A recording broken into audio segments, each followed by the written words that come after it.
mensaje que vamos a predicar el día de hoy es la continuación de el que se dio el domingo pasado. El domingo pasado, como versículo insignia, por decirlo así, leímos Josué 1:8. Entonces vamos otra vez a leer Josué 1:8. Bueno, ese ya lo leímos, pero bueno, es que sigue siendo la misma temática.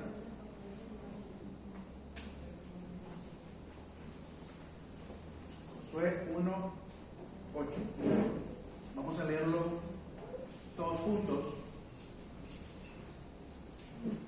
a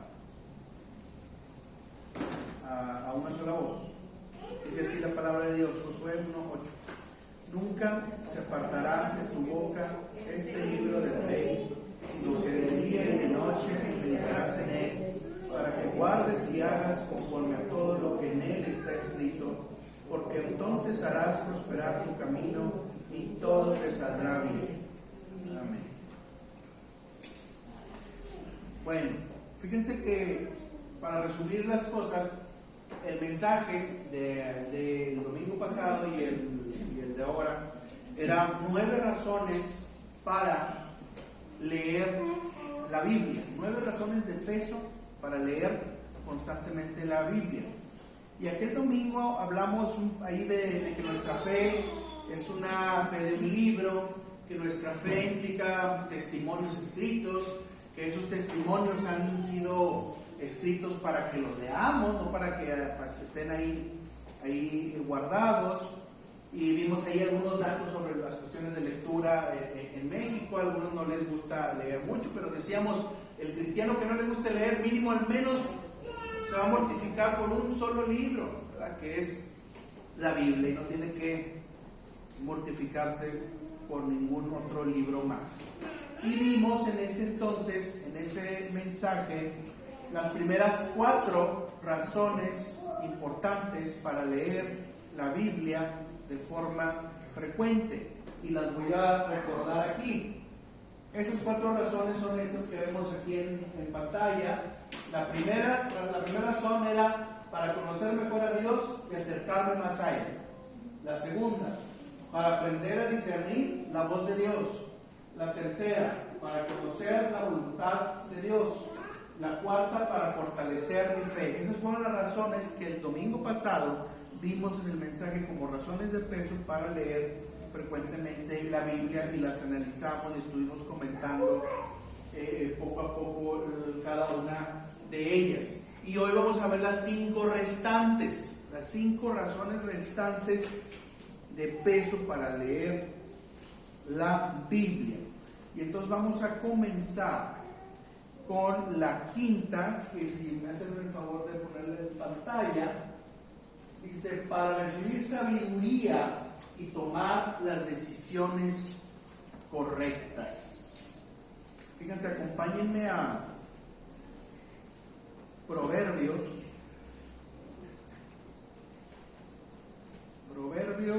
3, capítulo 3, versículos del 5 al 6. Proverbios 3, versículos del 5 al 6. Fíjense lo que dice, síganme con la vista. Dice así: fíate de Jehová de todo tu corazón y no te apoyes en tu propia prudencia. Reconócelo en todos tus caminos y Él enderezará tus veredas. No seas sabio en tu propia opinión. Teme a Jehová y apártate del mal. Está ahí, ¿verdad? De hecho leí uno más, ¿no? Sí, leí uno más. Bueno, ese es el pasaje. Dice el versículo número 5: fíjate de Jehová de todo tu corazón y no te apoyes en tu propia prudencia. En la Nueva Traducción Viviente dice tu propio entendimiento. No te fíes de tu propio entendimiento. ¿Qué es tu propio entendimiento y qué es tu propia prudencia? Es mi criterio que yo aplico día a día. En la vida nos movemos y enfrentamos una diversidad de situaciones. Pero la persona que no lee la Biblia va a tender más que aquella que sí la lee a aplicar su propia prudencia. ¿Sí? Y la propia prudencia básicamente es pues lo que yo creo que es mejor en cada situación. ¿Sí? Basado en lo que para mi criterio, ¿verdad?, es obvio. Basado también en lo que para mí es el sentido común. Con esa palabrita sentido común englobamos un sinfín, una capirotada, ¿verdad?, de pensamientos, y ahí van los míos también, y luego después decimos, lo hago por sentido común, y porque pues, para mí era obvio. Tu propia prudencia es un código de vida en el cual tú decides las cosas día a día, conforme a lo que crees que es correcto. Y así vamos por la vida. Le voy a poner un ejemplo muy clásico. Y hablo de personas cristianas. Un cristiano que no tiene empleo y le urge conseguir un empleo. Ese cristiano asiste a la iglesia y ahí se está esforzando y todo, y de repente le llega una propuesta de trabajo. Y esa propuesta de trabajo le dice, pero nomás que tienes que ir el domingo. Y resulta que el domingo es el día que él va a la iglesia, ¿verdad? Obviamente. Entonces se ve en la disyuntiva. Es que como me urge el trabajo, pues lo voy a agarrar y voy a dejar de ir a la iglesia. Podemos entender, ¿verdad?, muchas razones por las cuales una persona puede aceptar un trabajo cristiano, de esa naturaleza, dejando de ir a alimentarse espiritualmente. Pero también hay otro lado de la moneda, y ese otro lado de la moneda es que ese cristiano va a resentir la ausencia del alimento espiritual y lo va a resentir en su vida. Y ahí viene a decir la disyuntiva: me urge y acepto este trabajo, o confío en Dios, tengo fe y espero que Dios me dé el trabajo adecuado según mis circunstancias. ¿Qué es lo que decidirían ustedes? Si hablamos de nuestra propia prudencia y diríamos, vamos al trabajo, de luego, no, ni modo, y luego la iglesia ahí después, ¿verdad? Pero ¿qué dice la palabra? ¿Qué dice la palabra? Dice, reconócelo en todos tus caminos y Él enderezará tus veredas. Reconócelo. Dale un lugar al Señor. Dale un lugar de primordial. Dale un lugar de prioridad. Aunque parezca que las cosas están sombrías y que parece que no hay otro trabajo más, siguiendo este mismo ejemplo, parece que no hay más opciones, ¿verdad? Pero dice la Biblia, reconócelo en todos tus caminos.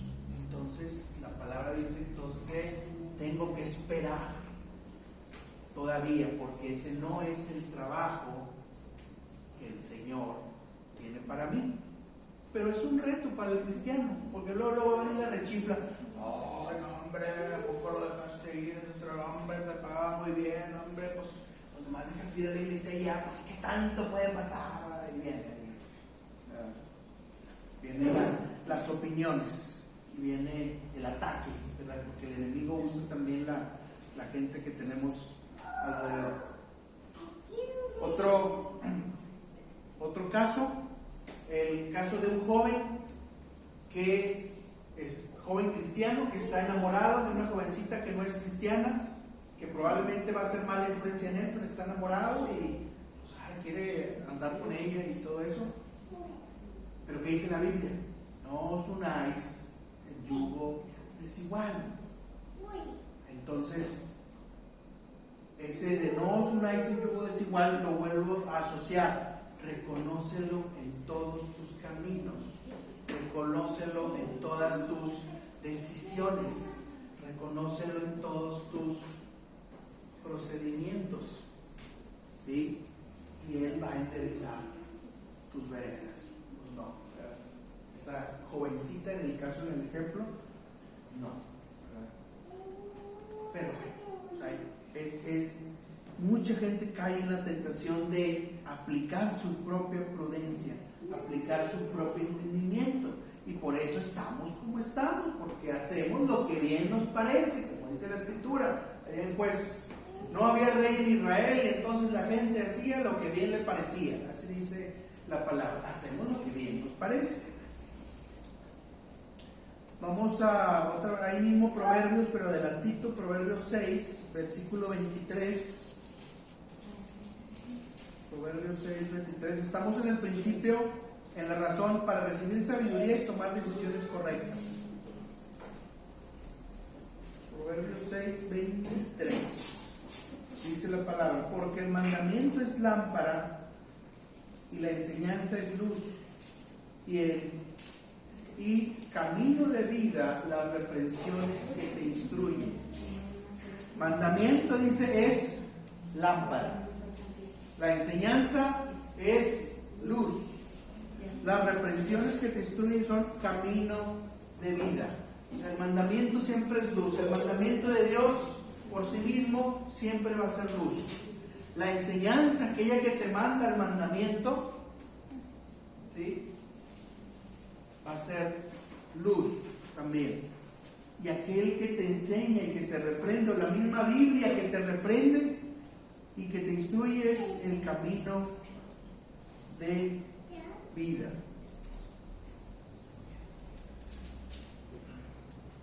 Y fíjense lo que dice más abajo, ¿verdad? Del proverbio ahí de 6:23. Dice, para que te guarden, aquí habla del caso del adulterio. Dice, para que te guarden de la mala mujer, de la blandura de la lengua de la mujer extraña, no codicies su hermosura en tu corazón, ni ella te prenda con sus ojos, porque a causa de la mujer ramera el hombre es reducido a un bocado de pan, y la mujer caza la preciosa alma del varón. O sea, una ramera, pues bueno, va por su trozo. Una adúltera va por la destrucción de un hogar. Reconócelo en todos tus caminos y Él enderezará tus veredas. Vayamos ahora a Efesios 5. Efesios 5, versículos del 15 al 17. Dice la palabra de Dios, Efesios 5, del 15 al 17. Mirad pues con diligencia como andéis. Mirad pues con diligencia como andéis, no como necios, sino como sabios. Dice así Efesios 5, 15. Luego dice, aprovechando bien el tiempo, porque los días son malos. Por tanto, no seáis insensatos, sino entendidos de cuál sea la voluntad del Señor. Otra vez, para recibir la Biblia la tengo que leer para recibir sabiduría y tomar las decisiones correctas. Y aquí la palabra del Señor me está diciendo que no ande como necio, sino como sabio, que aproveche bien el tiempo, porque los días son peligrosos, que no sea insensato, sino entendido de cuál es la voluntad de Dios. ¿Y dónde puedo saber con más exactitud la voluntad de Dios? En la palabra de Dios. Ahí voy a ser entendido. Ahí voy a dejar de ser insensato. Ahí voy a dejar de estarme apoyando en mi propia prudencia y me voy a apoyar en la palabra de Dios. Ahí voy a adquirir sabiduría. Entonces tengo que leer la Biblia para recibir sabiduría. Si quiere, hermano, hermana, recibir sabiduría, lea la palabra de Dios. Muy bien, sexta razón, para inspirarme a orar a Dios. Mucha gente a veces dice, es que no oro porque no sé qué decir, no se me viene nada. No oro. Y es que a veces la falta de oración refleja falta de vocabulario en nuestra cabeza. La lectura de la Biblia nos alimenta la mente del vocabulario necesario para que podamos orar espontáneamente a Dios. ¿Sí? Para eso es importante también la lectura de la Biblia, para poder orar, para orar mejor. La lectura nos llena de vocabulario. Eso es uno de los beneficios incluso de la lectura a nivel general, ¿verdad? Que nos aumenta nuestro vocabulario. Pero si leemos la Biblia, el vocabulario de la Biblia va a estar en nuestra cabeza y vamos a tener el material para orar o para orar mejor. Hay gente que como pues no sabe orar, pues no ora, como dijimos hace rato.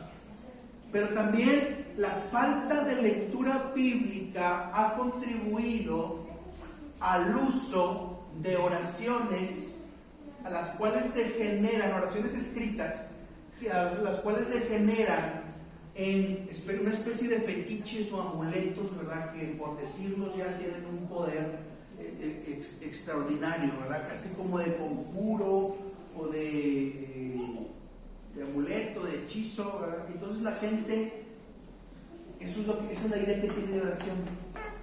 Una oración escrita, una oración que alguien le da en una estampita, ¿sí? Una oración que cuelga ahí en la pared para que proteja, ¿verdad?, la casa, ¿verdad? ¿Sí? Entonces la falta de lectura bíblica ha degenerado en el uso o el mal uso de oraciones escritas. Por ejemplo, la oración del ángel de la guarda, que para empezar, pues los ángeles no son seres para dirigirles una oración, lo dice la palabra. Pero ahí está la oración en muchos hogares. Ángel de la guarda, dulce en compañía, no me desampares ni de noche, y hasta rima, ¿verdad? Y hasta rima, ¿verdad? Para que me sienta más animado. ¿Sí? Y entonces la digo y la digo y la digo, creyendo que porque la digo más, hay una especie de poder, ¿verdad? Que se acumula, ¿verdad? O que Dios escucha. No es así. La oración no es así. Dice el Señor, no uséis vanas repeticiones. Juan Wesley alternó el uso de oraciones cristocéntricas escritas con las oraciones espontáneas. ¿Qué mejor oraciones escritas tenemos que en los salmos, por ejemplo? En la palabra de Dios tenemos ahí toda una colección, ¿verdad?, de palabras, de oraciones escritas que podemos usar alternadas con nuestras oraciones que salen de nuestro propio corazón. Por ejemplo, hay frases que podemos usar en nuestra oración personal que son palabras que sacamos de la Biblia, como por ejemplo, bendice alma mía Jehová, del Salmo 103:2, si quieren que eso no lo busquen, nomás lo menciono. Bendice alma mía Jehová. También purifícame y seré más blanco que la nieve, del Salmo 51:7. También cree en mí, Señor, un corazón limpio, también del Salmo 51:10. Dame paz, Señor, que sobrepasa todo entendimiento, de Filipenses 4:7. ¿Sí? Entonces es importante orar la palabra de Dios, pero convirtiendo nuestra oración en una oración propia, que sale de nuestro corazón. Y si leemos la Biblia, tenemos más material para inspirarnos, para orar más y mejor al Señor. Porque ese es finalmente el puente que va a unir al cristiano con la divinidad. La oración va a ser el puente que va a unir al cristiano con Dios, el que le va, cuando vamos a comunicar nuestras necesidades. cuando vamos a comunicar que Dios sobre, cuando vamos a comunicar que la presencia de Dios esté con alguien o con nuestra familia. Entonces tenemos que tener en la mente palabras para orar.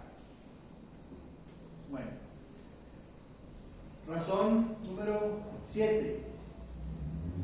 Para aprender a reflejar el carácter de Cristo. La Biblia es necesario leerla porque ahí aprendemos a parecernos más a Cristo. El objetivo del cristiano, ¿sí?, aunque es importante, por ejemplo, venir al culto, es importante alabar, levantar las manos, pero eso no es el objetivo final. El objetivo final es parecernos más a Cristo. Esa es la esencia de la vida cristiana. Y la Biblia nos va a ayudar a parecernos más a Cristo. Si la leemos como debe de ser, porque hay gente que la lee como un ejercicio académico, pero no es un ejercicio académico, es algo que yo tengo que introducir en mi corazón y en mi ser para poder reflejar el carácter de Jesús. Les pido me acompañen a Primera de Juan.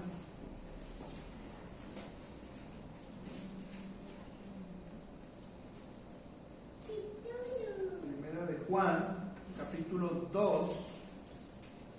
Primera de Juan, capítulo 2, versículos del 4 al 6. Dice así la palabra de Dios. Primera de Juan, capítulo 2, del 4 al 6.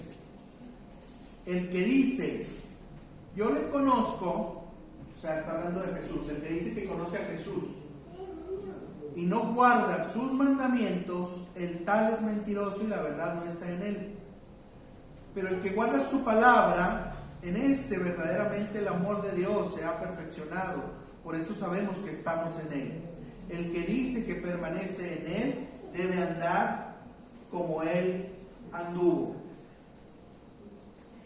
Juan, el apóstol Juan, que es el que escribe esta carta, se opuso a que hubiera personas que declararan que uno podía ser hijo de Dios y ser indiferente de los mandamientos de Dios, porque había personas, y todavía hasta el día de hoy hay personas que así lo piensan.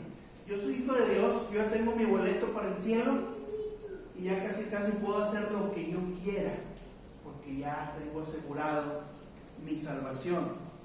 No es así. Hay que seguir los mandamientos de Dios y hay que seguir todos los preceptos que el Señor Jesús nos pone y no desobedecerlos. Eso nos ayuda a reflejar el carácter de Cristo. Si yo soy enojón, renegón y negativo, ¿verdad?, tengo que reducir mi negativismo, mi coraje, mi ira, y ser más apacible, tener más templanza, más bondad, más mansedumbre, porque Jesús tenía templanza, bondad y mansedumbre. Entonces mi carácter debe reflejar un parecido con el Señor Jesús que cada vez vaya creciendo. Todo intento de ser salvo, toda intención que tengamos nosotros de tener asegurada nuestra salvación no sirve si no nos acercamos también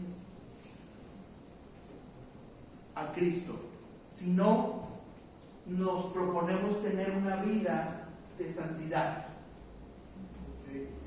Dice, ahorita leímos el pasaje que el que dice que permanece en él, que era primera de Juan 2:6, el que dice que permanece en él, o sea en Jesús, debe andar como él anduvo. ¿Cómo es andar como él anduvo? ¿Con sandalias? ¿Con una túnica?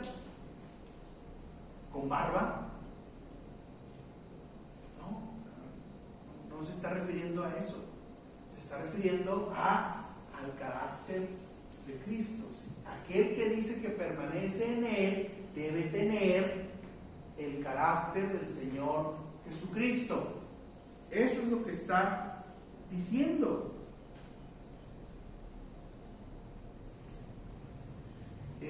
Ahí cerquita, en Primera de Juan, capítulo 3, versículo 16, ahí a la vueltecita de que estábamos ahorita.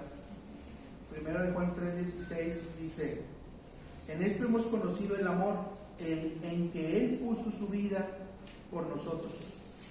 También nosotros debemos poner nuestras vidas por los hermanos.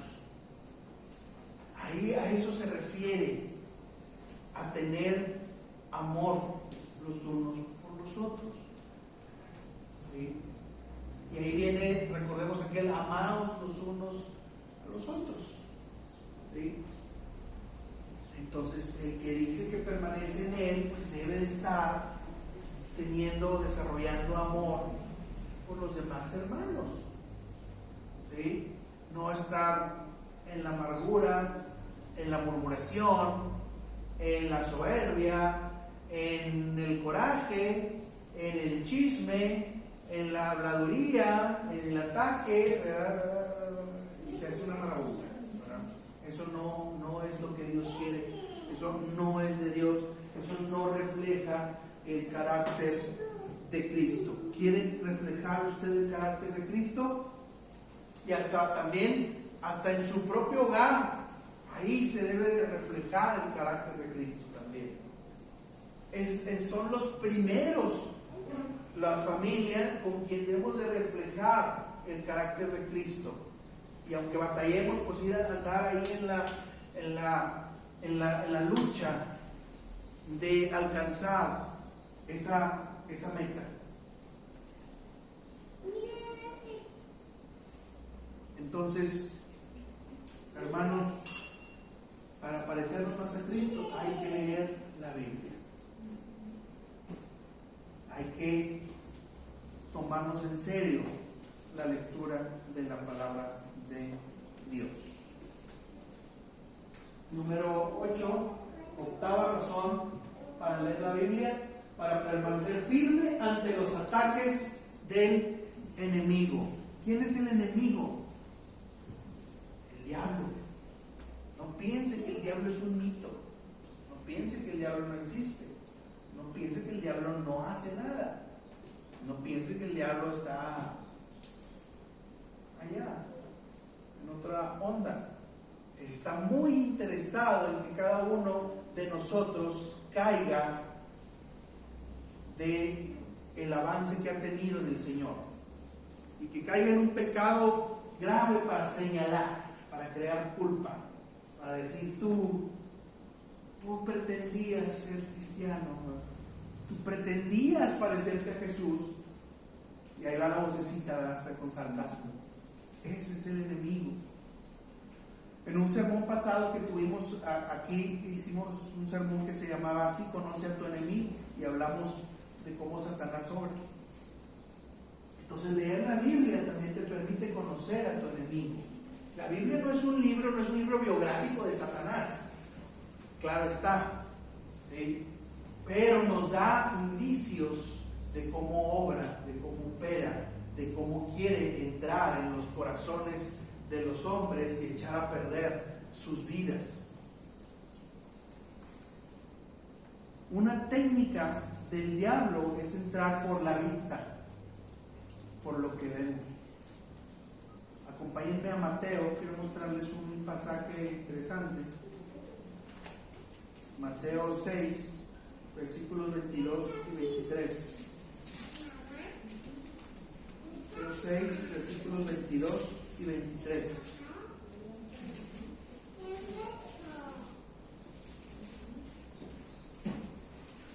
Dice así, Mateo 6, 22 y 23: la lámpara del cuerpo es el ojo. Así que si tu ojo es bueno, todo tu cuerpo estará lleno de luz. Pero si tu ojo es maligno, todo tu cuerpo estará en tinieblas. Así que si la luz que en ti hay es tinieblas, ¿cuántas no serán las mismas tinieblas? Cuidado con lo que vemos. Una de las estrategias más efectivas de Satanás es ponernos algo enfrente y atrapar a la persona por medio de lo que ve. Y si no, pregunten e investiguen el grado de personas que están adictas a la pornografía hoy en día por la aparición de estos tipos de aparatitos que todo el mundo usamos. La vista. Y ahí se agarra. Y ahí agarra. Y esclavo. Un alma esclavizada, un alma más en tinieblas.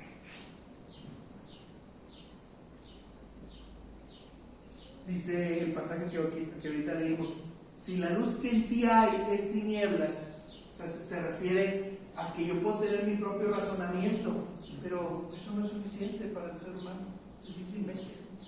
Somos personas, estamos en un cuerpo caído, en un cuerpo de pecado. Difícilmente nuestra razón nos va a poder librar del enemigo. Necesitamos a Dios. Finalmente, eso, pues, tu razón, tu criterio, como decíamos ahorita, tu propia opinión, tu propio entendimiento, pues de nada te va a servir. La típica del borrachito: yo lo puedo dejar cuando yo quiera. Tu propio entendimiento, que no sirve. ¿No? Una persona atrapada en una adicción. Ahorita en este caso hablábamos de una adicción a la pornografía. Entonces el diablo siempre querrá distraerte del objetivo de permanecer en Cristo. Siempre querrá encontrar la manera para decirte o plantearte, sin que tú te des cuenta muchas veces, que no es tan importante permanecer en Cristo. Y eso va a ser mucha de lo que Él va a usar en muchas circunstancias. Para esto vamos a poner un ejemplo que está en la Escritura, en Lucas, acompáñenme ahí, cerquita está, Lucas 4, Lucas capítulo 4, a ver, versículos del 5 al 8.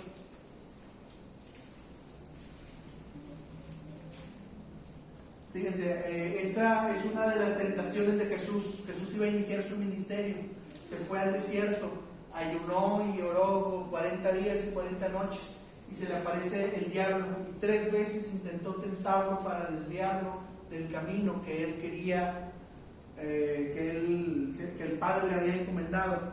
Y este es uno de los intentos que hace el diablo. En los versículos del 5 al 8 de Lucas 4 dice: y le llevó el diablo a un alto monte y le mostró en un momento todos los reinos de la tierra.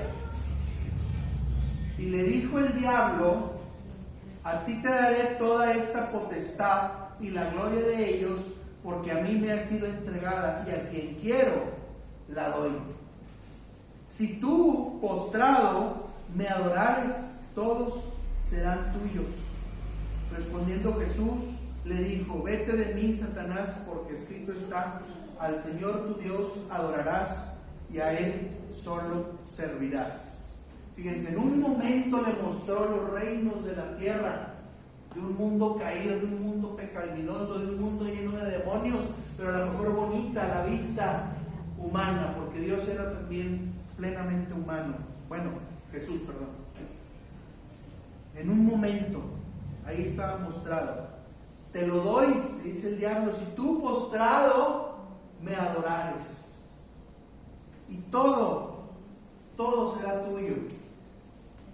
Te aclamarán, te llenarán de porras y de vítores, alabarán tu nombre, y tú serás el líder de todos esos reinos, de todas sus riquezas, de todos sus ejércitos y de todo su apogeo. Así, muchas veces los humanos caemos. Y vaya que a muchos no se necesita que nos ofrezcan todo el poder de todo el mundo y todas las riquezas. Con cosas muy simples, a veces caemos. Con cosas muy simples, como aspectos de tecnología que queremos adquirir, ¿verdad?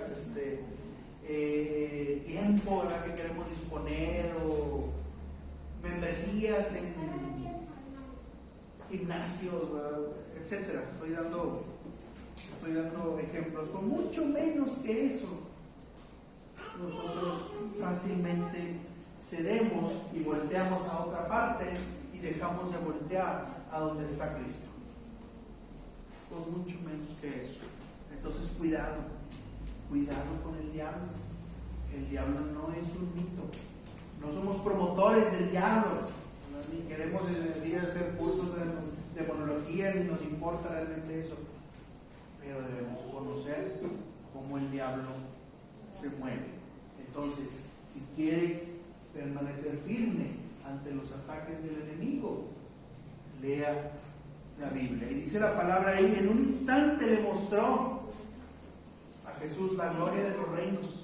A veces en nosotros, en un instante, un pensamiento se nos viene: tú no eres capaz, tú no eres nada, tú eres un vil pecador, tú eres un mal padre, tú eres una mala madre, tú esto, tú lo otro, pensamientos. Satanás sopla. Cuidado con lo que vemos, cuidado con los pensamientos, cuidado con lo que el enemigo nos pone enfrente para voltear a otro lado. Muy bien, última razón para leer la Biblia: para entender la historia de la humanidad, el pasado, el presente y el futuro. La Biblia es un libro histórico. La Biblia es un libro que nos muestra la historia de la humanidad desde la creación del mundo. Nos muestra cómo se creó la tierra, los cielos y todo lo que en ellas hay. La Biblia nos muestra la historia del pueblo de Israel. La Biblia nos muestra cómo Dios liberó a Israel e hizo una nación que le prometió a Abraham de todo ese pueblo que se había salido de Egipto.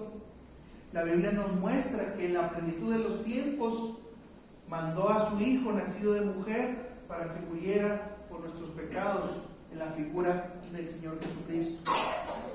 La Biblia nos muestra la muerte y resurrección de Cristo. La Biblia nos muestra la venida del Espíritu Santo. Por cierto, pronto vamos a celebrar el Pentecostés, cuando llega el Espíritu Santo. La Biblia nos muestra cómo empezó a acrecentar la iglesia primitiva con la predicación de los primeros apóstoles, de Pedro, de Pablo, de Juan, de Santiago, etc. La Biblia nos muestra un sinnúmero de profecías que ya se cumplieron, pero también un gran número de profecías que están por cumplirse. La Biblia nos muestra que el tiempo, que Dios es el dueño del tiempo. Dios es el dueño de la historia. Dios determina el cauce de los acontecimientos. Dios determina el cauce de la historia y va a determinar el momento adecuado en el que el fin de los tiempos se acerque. Pero bueno, nos da pistas. Vayamos a 2 de Timoteo.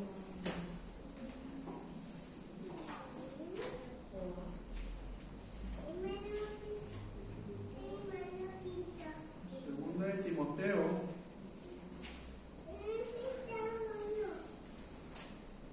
para el capítulo 3, versículos del 1 al 4. 2 de Timoteo, capítulo 3, versículos del 1 al 4. Dice: también debes saber esto, que en los postreros días vendrán tiempos peligrosos, porque habrá hombres amadores de sí mismos, avaros, vanagloriosos, soberbios, blasfemos, desobedientes a los padres, ingratos, impíos, sin afecto natural, implacables, calumniadores, intemperantes, crueles, aborrecedores de lo bueno, traidores, impetuosos, infatuados, amadores de los deleites más que de Dios. Fíjense, como que al apóstol Pablo le gusta hacer listas, porque en varios documentos del apóstol Pablo se muestran listas. Y aquí él está diciendo que en los postreros días, ¿sí?, en el fin de los tiempos, abundará este tipo de personas. Y bueno, vaya que la lista es grande de todas esas características negativas que siguen el patrón del diablo, no el del carácter de Cristo. Nosotros debemos de buscar que nuestro carácter sea semejante al de Cristo. Por lo tanto, debemos de alejarnos de estos modelos de persona que dice el apóstol que van a abundar en los postreros días.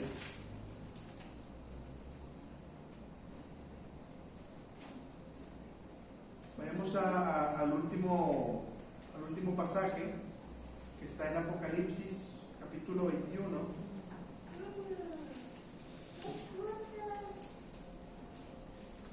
Apocalipsis 21, versículos del 1 al 2.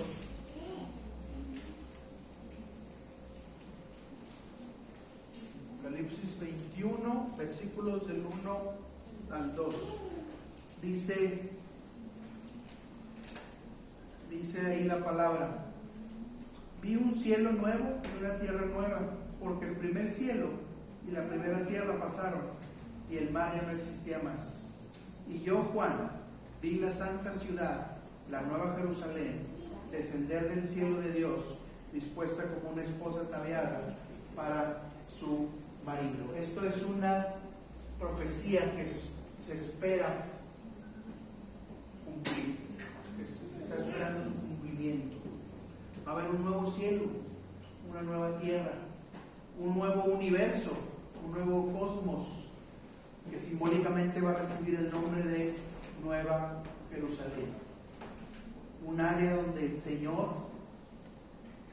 va a estar reinando con todos sus redimidos. Eso todavía no lo vemos. Eso es parte de nuestra esperanza. No vamos a profundizar en eso. Nos basta decir que el Señor está en control de todo lo que sucede en el mundo. En el mundo hay cosas muy desagradables delante de Dios,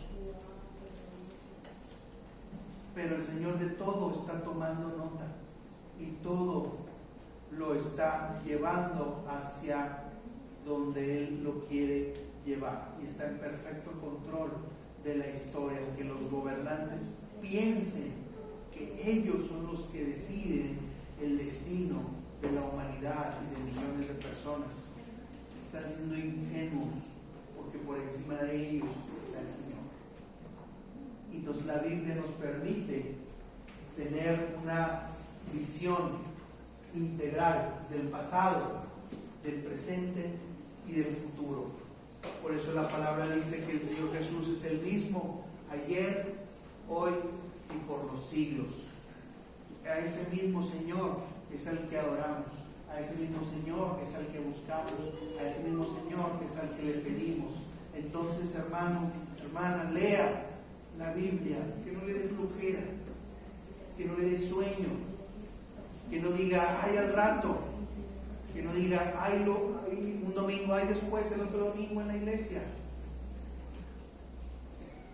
No lo use como la lectura de baño, ¿verdad? Así como el periódico a veces que lo metemos. Digo que, pues bueno, si lo mete al baño y se mete al baño con la Biblia y lo lee, pues bueno, siga leyendo después de que sale del baño, ¿verdad? O sea, no lo deje ahí arriba de la taza. Entonces, debe importancia a la lectura de la Biblia.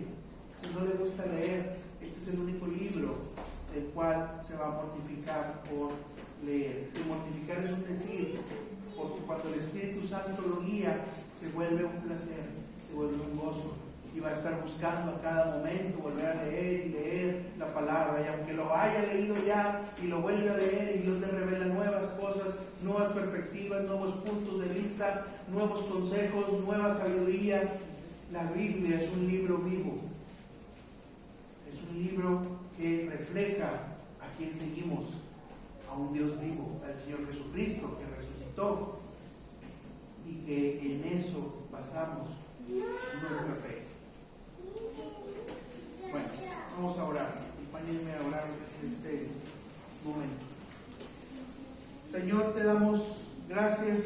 Señor, te alabamos, te bendecimos. Te damos gracias, Señor, por este mensaje que nos exhorta, que nos instruye, que nos enseña, Señor, que nos reprende, Señor, incluso, porque es importante que leamos tu palabra. Perdónanos, Padre, si descuidamos la lectura de tu palabra, Señor. Perdónanos, Padre, si preferimos, Señor, en lugar de leer tu palabra, ver una serie de Netflix, Señor, o ver una película en la tele, o ver un partido de fútbol.